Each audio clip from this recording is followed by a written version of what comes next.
Hey everyone, welcome back to the channel. Hope you doing well guys. I am very excited क्योंकि एक और नई interesting video मैं आपके सामने लेके आ गया हूं जिसमें हम बात करने वाले हैं जापान वीज़ा के बारे में। अगर आप भी जापान आना चाहते हो मेरी तरह, तो ये वीज़ा को अप्लाई कैसे करना है, क्या क्या डॉक्यूमेंट्स रिक्वायर हैं, क्या चार्जेस हैं, क्या वीज़ा मिलना आसान है, ये सारी बातें हम इस वीडियो में करेंगे। मैं आपको स्क्रीन पे लेके जाऊंगा, स्टेप बाय स्टेप दिखाऊंगा कि वीज़ा अप्लाई कैसे करना है। तो चलो वीडियो को स्टार्ट करते हैं और सबसे पहले बात करते हैं क्या वीज़ा मिलना आसान है। जी हाँ, जापान का वीज़ा इंडियन पासपोर्ट होल्डर्स के लिए मिलना बहुत आसान है। आपको बहुत बेसिक चीज़ों की रिक्वायरमेंट होती है, लेकिन उससे पहले बता दूं ये वीज़ा मात्र 500 इंडियन रुपीज़ का है। जी हाँ, सिर्फ 500 रुपये का, वो भी रिफंडेबल होते हैं बहुत सारे केसेस में। ये वीज़ा वीएफएस के थ्रू अप्लाई होता है। अब वीएफएस में अप्लाई करने के लिए अनदर 750 रुपये लगते हैं, उसका आपके पास कोई अदर ऑप्शन नहीं है। टोटल वीज़ा आपको कॉस्ट करता है 1250 रुपये। जी हाँ, सिर्फ 1250 रुपये, इतना सस्ता है वीज़ा। क्या क्या डॉक्यूमेंट्स रिक्वायर है, बहुत बेसिक डॉक्यूमेंट है। सबसे पहले आता है आपका पासपोर्ट। आपका पासपोर्ट मिनिमम 6 महीने वैलिड होना चाहिए विद 2 खाली पेज। दूसरा, पासपोर्ट साइज फोटोग्राफ, ये है। उसके बाद बैंक स्टेटमेंट, आपके बैंक में 3 लाख रुपए होने चाहिए पिछले 6 महीने से। अगर नहीं है, वीज़ा अप्लाई मत करना, वीज़ा रिफ्यूज़ हो जाएगा। इसके बाद आती है ITR, income tax return, at least 2 साल की होनी चाहिए। नहीं है, मत अप्लाई करना। जॉब कर रहे हो, फॉर्म 16 लगा दो, लेकिन लगाना ज़रूर।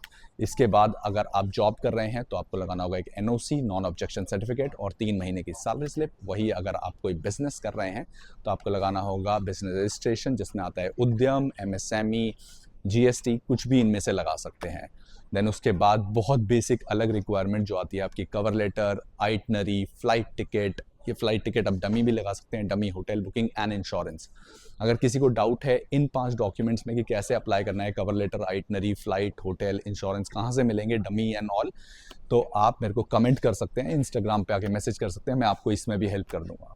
इसी के साथ अब मैं आपको स्क्रीन पे लेके जाता हूँ और दिखाता हूँ स्टेप बाय स्टेप इस वीज़ा को अप्लाई कैसे करना है। फिर भी डाउट आएगा तो मिलते हैं वीडियो के एंड में। ऑलराइट, तो सबसे पहले हम एक वेब ब्राउज़र ओपन करेंगे और उधर लिखेंगे जापान वीज़ा अप्लाई। ये लिखते ही आपके पास वीएफएस का पेज दिखा रहा है। ये देखिए, इसको ओपन करेंगे।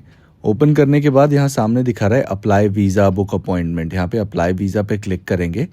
अब यहाँ दिखा रहा है आइडेंटिफाई द वीज़ा टाइप और नीचे बिगिन द एप्लीकेशन। यहाँ क्लिक करके download the visa application form पे क्लिक कर देंगे।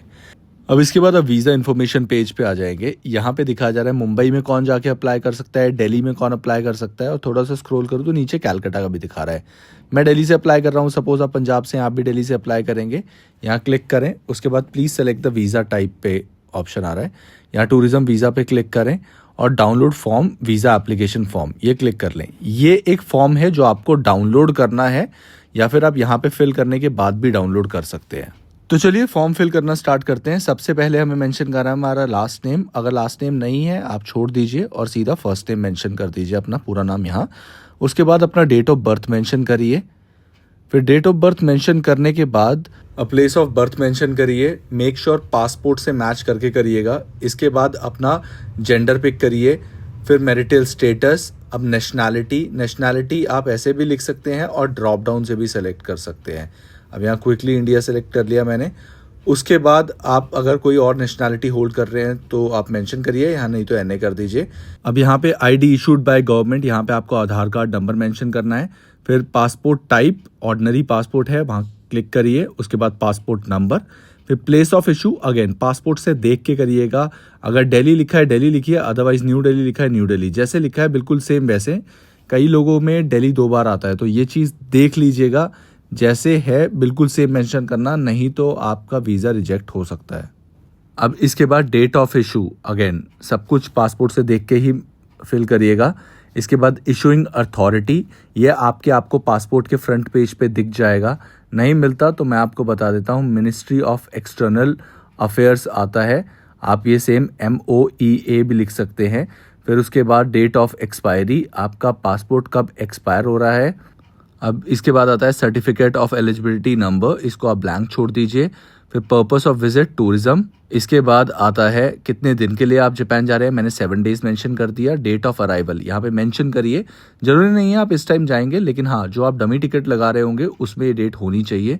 फिर पोर्ट ऑफ एंट्री, अगेन जो आपने डमी फ्लाइट टिकट लगाई है वो कौन से एयरपोर्ट पे आप लैंड कर रहे हैं वो यहाँ पे मेंशन करिए। मैंने हनीदा दिखा रहा हूँ मैं, तो मैं यहाँ मेंशन कर रहा हूँ हनीदा, टोक्यो में आता है।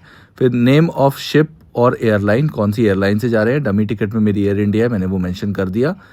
होटल या हॉस्टल जो भी आप दिखा रहे हैं मैंने वो मेंशन कर दिया है। ज़रूरी नहीं है ये पेड हो, पे एट होटल भी हो सकता है। उसका नंबर एंड एड्रेस भी यहाँ पे मेंशन करिए। मैं अभी फॉर अ टाइम बिंग ऐसे ही टेस्ट लिख देता हूँ, बट हाँ आपके पास जो भी एड्रेस आ रहा है वो मेंशन करिए। अब dates of duration of previous stay in Japan, अगर पहले जापान गए हैं वो मेंशन करिए, अदरवाइज एनए कर दीजिए। मैं एनए कर रहा हूँ। उसके बाद आपका करंट एड्रेस जहाँ पे आप रहते हैं पासपोर्ट के अकॉर्डिंग ही मेंशन करिएगा। और उसके बाद telephone number and mobile phone number, यहाँ पे आप नहीं है टेलीफोन ब्लैंक छोड़ दीजिए, अपना मोबाइल फ़ोन नंबर मेंशन करिए, ईमेल एड्रेस मेंशन करिए। मेक श्योर आपका ईमेल एड्रेस सही हो। एम्बेसी से आपको फॉलोअप ईमेल्स आ सकते हैं, कई बार एक्स्ट्रा डॉक्यूमेंट्स भी मांग लिए जाते हैं, तो ईमेल एड्रेस आपका सही होना चाहिए।